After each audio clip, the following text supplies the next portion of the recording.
বৈশ্বিক বাজারে বাংলাদেশের অবস্থান এখনো শক্তিশালী নয় জানালেন বাণিজ্য উপদেষ্টা। এলডিসি উত্তরণের পর মুক্ত বাণিজ্য চুক্তি চান সংশ্লিষ্টরা।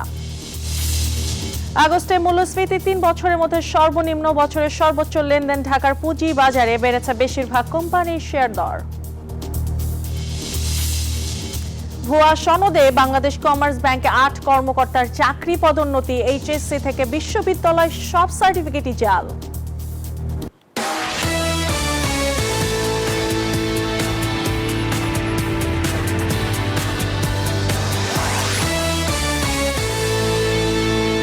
আমন্ত্রণ ব্যবসা বাণিজ্যের অর্থনীতির সর্বশেষ খবর নিয়ে নিউজ 24 এর নিয়মিত আয়োজন পূবালী ব্যাংক পিএলসি বিজনেস টাইমে। সাথে আছে আমি পিঙ্কি সান। আর এতক্ষণ দেখছিলেন সংবাদ শিরোনাম, এবার বিস্তারিত। বৈশ্বিক বাজারে বাণিজ্য সুবিধা আদায়ে বাংলাদেশের অবস্থান এখনো যথেষ্ট শক্তিশালী নয়, এমনটা মনে করেন বাণিজ্য উপদেষ্টা শেখ বশিরউদ্দিন। রাজধানীতে এক সেমিনারে বাণিজ্য উপদেষ্টা আরও বলেন, গুটি কয়েক রপ্তানি পণ্য নিয়ে রপ্তানির বাজারে দর কষাকষি করা বেশ কঠিন। অর্থনীতি বিশ্লেষকরা বলেন, এলডিসি উত্তরণের পর মুক্ত বাণিজ্য চুক্তি ছাড়া চলা কঠিন হয়ে পড়বে। এখন থেকেই এসব নিয়ে কাজ করা প্রয়োজন। এখনও তৈরি পোশাক খাতের উপর অতিমাত্রায় নির্ভরশীল দেশের রপ্তানি বাণিজ্য। তবে সম্ভাবনা থাকলেও নানা প্রতিবন্ধকতায় প্রত্যাশা পূরণ করতে পারছে না চামড়া, চামড়াজাত পণ্য, কৃষি পাটজাত পণ্য, হোম টেক্সটাইল হিমায়িত পণ্যের রপ্তানি আয়। ফলে টেকসই রপ্তানির ঊর্ধ্বমুখী ধারা বজায় রাখার বড় চ্যালেঞ্জে বাংলাদেশ। এমন বাস্তবতায় রাজধানীর একটি হোটেলে এই সেমিনার। বক্তারা বলেন, 2026 সালে এলডিসি উত্তরণের পর বাংলাদেশকে বাণিজ্য সুবিধা অর্জন করতে হবে। এজন্য প্রয়োজন দীর্ঘমেয়াদী পরিকল্পনা। In many places we do technical work, gravity modeling stuff, trade negotiation model, partial equilibrium analysis, identifying the sectors, talking about offensive and defensive interest, rules of origin requirements. There was no effort to bring everything under one concrete umbrella, and I think this pool is going to facilitate that. বক্তারা বলেন, বাণিজ্যের ক্ষেত্রে এখনও বিশ্বের বিভিন্ন দেশের কাছে চাহিদার জায়গা তৈরি করতে পারেনি বাংলাদেশ। সেক্ষেত্রে চাহিদা তৈরির পাশাপাশি পণ্যের বৈচিত্র্যকরণের বিকল্প দেখছেন না তারা। So we don't have the heft globally on our own to demand a lot of things. So we need to think strategically about what can be done plurilaterally as clusters of regions. How can we dovetail other people's negotiations? এ সময় বাণিজ্য উপদেষ্টা জানান, গুটি কয়েক রপ্তানি পণ্য নিয়ে দর কষাকষি করা বেশ কঠিন। Rapidly evolving global trade landscape, Bangladesh stands at a critical juncture. As the nation transitions from LDC status, the ability to negotiate effectively has become paramount for securing a favorable trade agreements and sustaining a long-term economic growth. এদিকে LDC উত্তরণের পরও বাংলাদেশকে বাণিজ্য সুবিধা দেওয়ার কথা জানান ঢাকায় নিযুক্ত British high commissioner Sarah Cook. It gives certainty to Bangladeshi exporters that they will continue to get duty-free access to the UK even after LDC graduation. দেশের অভ্যন্তরে দাপ্তরিক জটিলতা ও ধীরগতি আন্তর্জাতিক বাণিজ্যে দর কষাকষিতে বড় বাধা। তাই এসব সংকট দূর করার পরামর্শ বিশ্লেষকদের। রিয়াদ সুমন, নিউজ 24, ঢাকা। 3 বছরেরও বেশি সময়ের মধ্যে সর্বনিম্ন অবস্থানে দেশের সার্বিক মূল্যস্ফীতি। আগস্ট মাসে মূল্যস্ফীতি নেমে এসেছে 8.29%, যা জুলাই মাসে ছিল 8.55%। তবে আগস্টে খাদ্যপণ্যের মূল্যস্ফীতি কিছুটা বেড়েছে। রোববার বাংলাদেশ পরিসংখ্যান ব্যুরো এ তথ্য প্রকাশ করেছে। সংস্থাটির তথ্য মতে আগস্টে খাদ্যপণ্যের মূল্যস্ফীতি 7.60% হয়েছে, যা জুলাইয়ে ছিল 7.56%।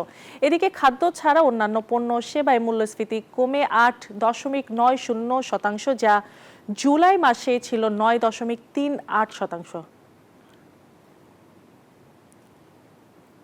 সপ্তাহের শুরুতে মূল্য সূচকে মিশ্র প্রতিক্রিয়ায় চলতি বছরের সর্বোচ্চ লেনদেন দেখেছে ঢাকার পুঁজিবাজার। এছাড়া লেনদেনের পাশাপাশি বেশিরভাগ কোম্পানির শেয়ার দরও বেড়েছে। রোববার সপ্তাহের প্রথম কার্যদিবস শেষে ডিএসইতে দুটি সূচকের মান বেড়েছে। প্রধান সূচক ডিএসইএক্স 21 পয়েন্ট বেড়ে অবস্থান নেয় 5,636 পয়েন্টে। প্রধান সূচকের পাশাপাশি এদিন ডিএসইতে লেনদেনও 103 কোটি টাকা বেড়েছে। এছাড়া হাতবদল হওয়া শেয়ার ও মিউচুয়াল ফান্ড ইউনিটের মধ্যে দাম বেড়েছে 248টির, কমেছে 127টির এবং অপরিবর্তিত রয়েছে 25টি কোম্পানির শেয়ারের দাম।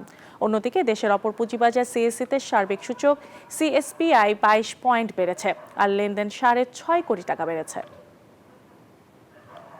যদি দেশে সুস্থ রাজনীতি থাকতো তাহলে অর্থনীতি আরো অনেকটা এগিয়ে যেত বললেন অর্থ উপদেষ্টা সালেউদ্দিন আহমেদ। রোববার মোহাম্মদ ফজল কবির খানের বাংলাদেশের রাজনৈতিক অর্থনীতি বইয়ের মোড়ক উন্মোচনী অনুষ্ঠানে একথা বলেন তিনি আরো বলেন, দুর্নীতি, স্বজনপ্রীতি এবং ভালো রাজনীতি থাকলে আরো ভালো কিছু করা যেত। রাজনৈতিক পরিবর্তন হলে অর্থনৈতিক পরিবর্তন সম্ভব হবে। এ সময় পরিবেশ উপদেষ্টা বলেন, সংস্কার চাইলেই অনেক সংস্কার করা যায়, তবে তারা টেকসই সংস্কার করতে চান। এছাড়া উপস্থিত বক্তারা বলেন, নির্বাচনে মাইলস্টোন অতিক্রম করতে পারলে দেশের অগ্রগতি হবে। এর সাথে দেশের অর্থনীতির স্বার্থে বৈধ দুর্নীতি সিনড্রাম থেকেও বের হতে হবে। করাপশন যদি না থাকতো, স্বজনপ্রীতি যদি না থাকতো, ল্যাক অফ গভর্নেন্স যদি না থাকতো, রাজনীতি আরো আরো সুস্থ রাজনীতি হতো, আমরা আরো বেটার করতে পারতাম, আমরা আর দ্রুত এগিয়ে যেতে পারতাম। দিনাজপুরে প্রত্যন্ত অঞ্চলের নিগোষ্ঠী ও পিছিয়ে পড়া জনগোষ্ঠীদের জন্য চালু করা হয়েছে ফুড ব্যাংক থিওরি। এর সহযোগিতা করেছে একটি বেসরকারি সংস্থা। সংশ্লিষ্টরা জানান, এখানে বছরে সুসময়ে চাল ও নিজেদের সুবিধা মতো অর্থ জমা করবে তারা। পরে চাহিদা মতো সেখান থেকে বিনা সুদে চাল অথবা ঋণ নেওয়া যাবে। এতে পাল্টে গেছে ৩,০০০ নারী কৃষি শ্রমিক পরিবারের জীবনমান। ফখরুল হাসান পলাশের তথ্যচিত্রে ডেস্ক রিপোর্ট। দিনাজপুর জেলার নবাবগঞ্জ উপজেলার ক্ষুদ্র নিগোষ্ঠী ও পিছিয়ে পড়া জনগোষ্ঠীর বেশিরভাগই কৃষি শ্রমের সাথে জড়িত। বিশেষ করে খুব অল্প টাকা মজুরিতে কৃষি শ্রমিক হিসেবে কাজ করে নারীরা। এমন অবস্থা থেকে উত্তরণের জন্য চালু করা হয়েছে ফুড ব্যাংক থিওরি বা খাদ্য ব্যাংক তত্ত্ব। বিভিন্ন গ্রামের আদিবাসী ও অসচ্ছল পরিবার নিয়ে একটি বেসরকারি সংস্থা এটি চালু করেছে। এখানে অনেকগুলো দল গঠন করা হয়েছে, যারা বছরের সুসময়ে চাল ও নিজেদের সুবিধা মতো অর্থ জমা করবে। পরে চাহিদা মতো সেখান থেকে বিনা সুদে চাল অথবা ঋণ নেবেন তারা। ঋণের অর্থ খাটিয়ে বাড়তি আয় করে পরিবারের সচ্ছলতা এনেছেন এসব নারীরা। প্রতি সপ্তাহে 1 পোয়া করে আমরা চাল দিই। এই চাল আমরা আমাদের একটা ড্রাম আছে, ওখানে রাখি। এখন আমাদের যখন চালের প্রয়োজন হয় তখন আমরা ওখান থেকে নিই। সঞ্চয় জমা করি, চাল জমা করি। হঠাৎ করে সংসারে স্বামী হোক, বাচ্চা হোক অসুস্থ হয়ে গেলে আমাদের এখন আর মহাজনের কাছে যাইতে হয় না, আমরা দল থেকেই এই টাকাটা সুদবিহীন ধার নিতে পারি। সারা দেশে এমন উদ্যোগ নিলে পাল্টে যাবে গ্রামীণ অর্থনীতি, এমনটাই মনে করেন সংশ্লিষ্টরা। তাৎক্ষণিক চাহিদা, তাদের জীবন জীবিকা উন্নয়নের জন্য, বিভিন্ন আয় বৃদ্ধিমূলক কর্মকাণ্ডের জন্য তারা এখান থেকে নিয়ে যাচ্ছে। অর্থাৎ তাদের এর মাধ্যমে অর্থনৈতিক ইনক্লুশন, অন্তর্ভুক্তি এটা নিশ্চিত করা হয়েছে। দুর্নীতি ছাড়াই একদম ফ্রেশ এবং ফেয়ার সিলেকশনের মাধ্যমে তাদের এই কার্যক্রমকে আমরা ধন্যবাদ জানাই ইউনিয়ন পরিষদের পক্ষ থেকে। দিনাজপুরের নবাবগঞ্জ উপজেলায় ৩,০০০ পরিবার নিয়ে মোট উপকারভোগী দলের সংখ্যা রয়েছে ১২১টি। Desk report, news 24। ভারত নয়, বাংলাদেশের সঙ্গে মুক্ত বাণিজ্য চুক্তির আহ্বান জানিয়েছেন ন্যাটোর অস্ট্রিয়া বিভাগের চেয়ারম্যান গুন্থার ফেলিঙ্গার। সামাজিক যোগাযোগ মাধ্যম এক্সে একটি পোস্ট করে এই মতামত তুলে ধরেন তিনি। গুনাথারের মতে, বাংলাদেশ ও ইউরোপীয় ইউনিয়নের মধ্যে পুরোপুরি মুক্ত বাণিজ্য চুক্তি হলে লাভবান হবে দুই দেশই। ভারতকে ইউরোপীয় ইউনিয়নের আর প্রয়োজন নেই বলেও ওই পোস্টে মন্তব্য করেন তিনি। এর আগে ভারতের বিভিন্ন রাজ্যে আলাদা আলাদা নামকরণ করে এবং পতাকা দিয়ে একটি মানচিত্র বিশ্বের কাছে তুলে ধরেন ন্যাটোর প্রভাবশালী এই নেতা।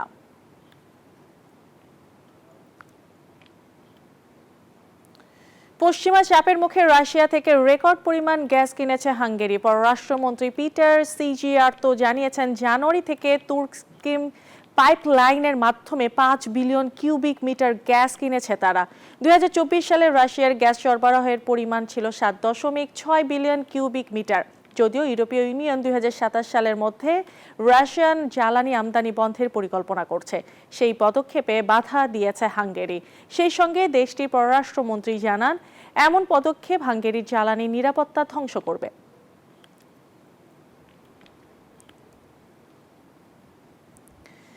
নীলফামারীতে আনারসের বাগান করে সফল প্রভাষক শরীফুল ইসলাম ডলার। একই বাগানে সাথী ফসল হিসেবে চাষ করেছেন মাল্টা, আম ও কলা। এই মিশ্র ফলের বাগান করে তিনি শুধু নিজে স্বাবলম্বী হননি, কর্মসংস্থান করেছেন অনেকের। আর এই বাগান ঘিরেই পাইনঅ্যাপল ভ্যালি নামের পর্যটন কেন্দ্র গড়ে তোলার পরিকল্পনা করছে উপজেলা প্রশাসন। আব্দুর রশিদ শাহর তথ্যচিত্রে ডেস্ক রিপোর্ট। প্রভাষক শরীফুল ইসলাম ডলার শিক্ষকতার পাশাপাশি আনারসের বাগান করে সফল হয়েছেন তিনি। নীলফামারীর ছোট সুন্দর খাতা গ্রামে ২১ বিঘা জমিতে তিনি আবাদ করছেন ক্যালেন্ডার আর MB2 জাতের আনারস। শরীফুল ইসলাম জানান, প্রতি বিঘায় ৬ থেকে ৭ হাজার চারা রোপণ করতে খরচ হয় ৭০ থেকে ৮০ হাজার টাকা। প্রায় ১.৫ থেকে ২ বছরের মাথায় ফলন পাওয়া যায়, আর বাজারে তা বিক্রি হয় ২ থেকে ২.৫ লাখ টাকায়। একই জমিতে সাথী ফসল হিসেবে চাষ করছেন মাল্টা, আম ও কলা।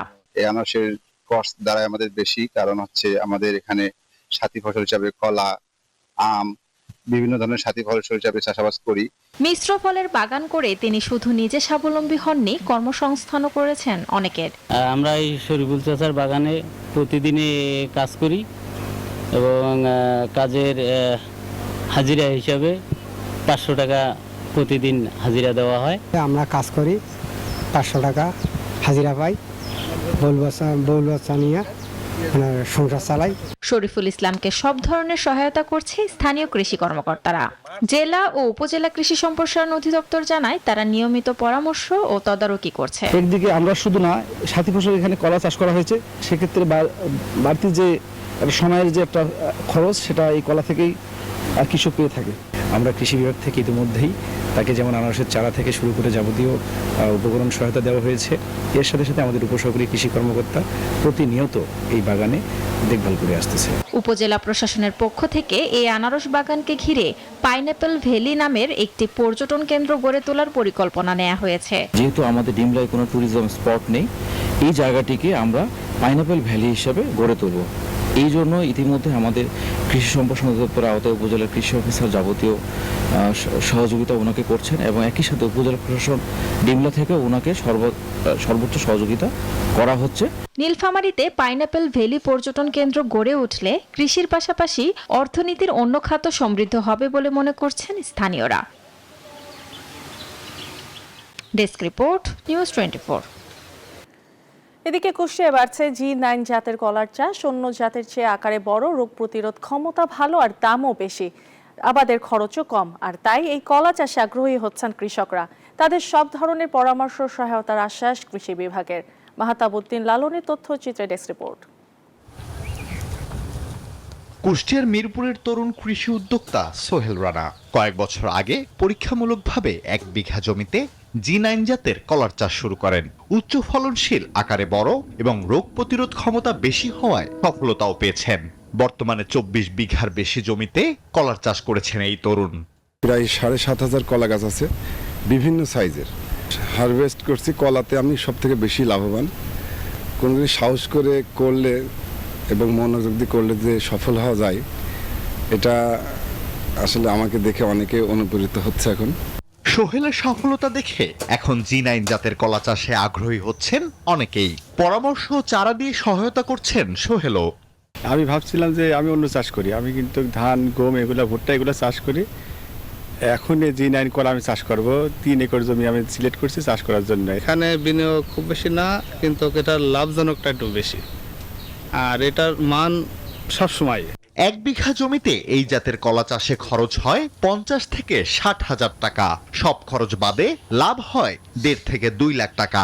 G9 কলার কান্দিগুলো খুবই বড় হয়, আবার জয়েন্ট কলার কান্দিগুলো ভালো বড় হয় যদি শক্তির জায়গা হয়।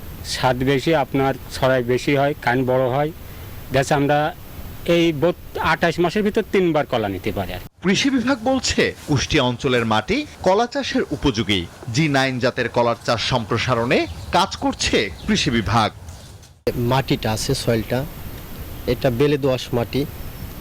এই মাটিটা কলা চাষের জন্য খুবই উপযোগী। আর এই মাটিটা আপনার রাসায়নিক সার খুব কম লাগে, প্লাস জৈব সার ব্যবহার করা হয়। যেহেতু আমাদের এখানে রাসায়নিক সার ব্যবহার করা হয় না বললেই চলে, জৈব সারটাই ব্যবহার করা হয়, যার কারণে এই কলার সাইজটাও ভালো হয়, মোটা হয়, সুস্বাদু হয়। শিক্ষিত তরুণদের G9 জাতের কলা চাষে সরকারি পৃষ্ঠপোষকতা দিলে বেকারত্ব কমার পাশাপাশি কৃষি বিপ্লব ঘটবে বলে মনে করেন সংশ্লিষ্টরা। Desk report, news 24। আর এই ছিল পূবালী ব্যাংক প্লাসের বিজনেস টাইম। এখনকার মতো আয়োজন এতক্ষণ সাথে থাকার জন্য ধন্যবাদ সবাইকে।